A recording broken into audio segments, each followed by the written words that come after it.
Rolling.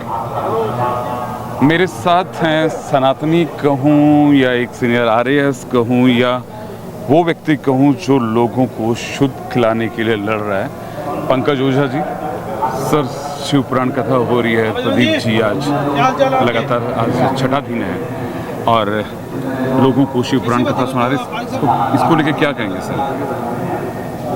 जब द्वापर की बात थी तो बाद में विवेकानंद जब अमेरिका में स्पीच दिया तो उन्होंने कहा कि जब कृष्ण चलते थे उनके पीछे जन सैलाब चलता था, लोग हंसे थे वहाँ। लेकिन अभी वो 19वीं शताब्दी की बात थी, अब 21वीं शताब्दी में भी हम देख सकते हैं प्रदीप मिश्रा जी की कथा में, जहाँ बड़े बड़े प्रधानमंत्रियों की सभा पूरी सरकार के लगने के बाद भी फेल हो जाती है, वहाँ जब ये चलते हैं 2-2.5 लाख लोग अपने आप पहुंच जाते हैं। प्रशासन, पुलिस, सरकार के हाथ पैर खुल जाते हैं कि इस जन सैलाब को कैसा रोका जाए। ये जो प्रेम है, ये स्नेह है, ये सनातन के प्रति जो श्रद्धा है, अटूट निष्ठा है, और जो शिव पुराण का अपना महात्म्य है, जो शिव की महिमा है, शिव के जो 5 ऐश्वर्य हैं, उसी की आभा, प्रताप और आलोक है कि आज जयपुर की जो छोटी काशी है उसमें इतना अद्भुत आनंदमय वातावरण है, भक्ति की अविरल धारा बह रही है और हर आदमी ये चाहता है कि मैं भी चल करके पांडाल में और प्रदीप मिश्रा जी के मुँह से कथा सुनूं। वो हो नहीं पा रहा सर, वो संभव नहीं हो रहा क्योंकि सीमाएं हैं, जगह की भी सीमाएं हैं, आयोजकों की भी अपनी सीमाएं हैं, और उन सीमाओं के भीतर भी इतना सुंदर और बेहतर आयोजन कर लेना ये कोई छोटी मोटी बात नहीं है। इसके लिए भी बहुत सारे प्रयास करने होंगे। शिव क्या है सर? शिव वो है जो सत्य है, जो सनातन है, जो कल्याणकारी है। तभी तो शिव के लिए कहा गया कि सत्यम शिवम सुंदरम। सत्य भी वही है, वही शस्त्र और शास्त्र के प्रणेता भी हैं। और आपको कैसा भी ज्ञान लेना हो उन्हीं के पास जाना होगा। कैसे भी ग्रंथ हों, चाहे तंत्र के हों, चाहे कुछ और हों, चाहे हमारे भारतीय ज्ञान का जो विलक्षण विज्ञान भैरव तंत्र है वो भी भगवान शिव ने ही रचा है। चाहे देव हों चाहे असुर हों, जाना शिव की शरण में होगा। चाहे कृष्ण ने भी जब महाभारत का युद्ध था अर्जुन को कहा था शिव को प्रसन्न करिए, उन्होंने ही हथियार दिए। भगवान राम को लंकापति रावण से जीतने के से पहले भगवान विष्णु शिव की आराधना करनी पड़ी, रामेश्वरम की स्थापना करनी पड़ी। शिव के बगैर कुछ भी संभव नहीं है। शिव सनातन है, शिव सारे प्रकृति के 5 तत्वों का प्रतिनिधित्व करते हैं। इन्हीं के पास वो क्षमता है कि विधि ने जो विधान रचा हो, बाकी सब हम उससे बने हुए हैं, लेकिन इन्हीं के पास वो शक्ति है कि विधि के विधान को भी ये मेट दे और नया विधि का विधान नई अपनी लेखनी से लिख दें। ऐसे हैं शिव जो कल्याणकारी। उनकी महिमा समस्त लोकों में फैली हुई है। यहाँ से सुदूर अजरबैजान के पास एक छोटे से देश में आप जाएं और 60,000 फीट की गहराई में जब गुफा में नीचे जाते हैं, खगोलवेत्ता इसको खोजने वाले आश्चर्य करते हैं कि 60,000 फीट की गहराई में भी शिवलिंग मिलते हैं, जिसको कौओं की गुफा नाम दिया गया।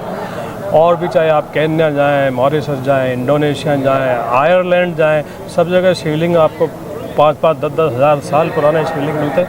इनकी महिमा बहुत ज़बरदस्त है, इनका स्वरूप ज़बरदस्त है। ये कहाँ कहाँ तक फैले हुए हैं, अभी तो जब उत्खनन होगा तब पता लगेगा कि ये इस विश्व के कौन से फलक पर नहीं है।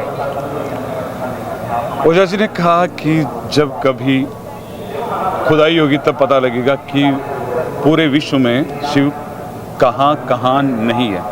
सर, एक सवाल बड़ा आता है, ओम नमः शिवाय और श्री शिवाय नमस्तुभ्यम, फर्क क्या है सर? ओम नमः शिवाय पंचाक्षरी मंत्र है जो भगवान शिव का मूल मंत्र माना जाता है। उनकी साधना में इनको प्रसन्न करने के लिए ये जागृत मंत्र है और लोगों की अगाध निष्ठा है, और इसको मूल मंत्र मान करके हमारे भारत के लोग, हमारे ऋषिगण, ऐसे तो हजारों मंत्र हैं लेकिन इसे प्रमुखता दी गई। भगवान शिव ने भी समय समय पर कहा है कि इस पंचाक्षरी मंत्र से जो मेरी आराधना करेगा मैं उसमें प्रसन्न होऊंगा। ओम शिवाय नमस्तुभ्यम ये भी एक मंत्र है, और इस मंत्र के द्वारा हम भगवान शिव को नमस्कार करके उनकी कृपा प्राप्त करने की कोशिश कर रहे हैं। वैसे तो अलग अलग मंत्र हैं लेकिन भगवान के यहाँ कोई भेद नहीं है। जिस भाव और निष्ठा के साथ आप देखते हैं वैसे ही मिल जाता है।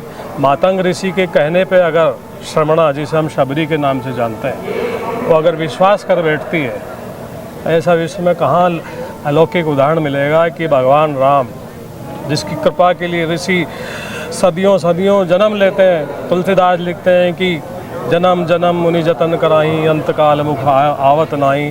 भगवान राम स्वयं चल करके उसकी झोपड़ी का द्वार खटखटाते हैं कि माँ मैं आ गया हूँ। तो ये तो श्रद्धा का विषय है। मंत्र कोई भी हो, सारे मंत्र अच्छे हैं, आपकी श्रद्धा किस में है, आप उसको कैसे देखते हैं, आपका कितना समर्पण है, कितना प्रेम है, प्रभु वही देखते हैं। आप लगातार अपना समय निकाल के आ रहे हैं, लोग भी आ रहे हैं यहाँ पे। सर, बात निष्ठा होती है, आस्था होती है, जितनी इतनी भीड़ होती है, अगर नहीं आ पाती है सर, तो मन में पीड़ा नहीं होती क्या अंदर में? पीड़ा का विषय तो होता है कई बार, क्योंकि हर एक आदमी की इच्छा होती है कि जब इतना सुंदर आयोजन हो, हर एक व्यक्ति वहाँ जाए, लेकिन आयोजन की अपनी सीमाएं। लेकिन आज वर्तमान का जो युग है उसमें सारे साधन उपलब्ध हैं।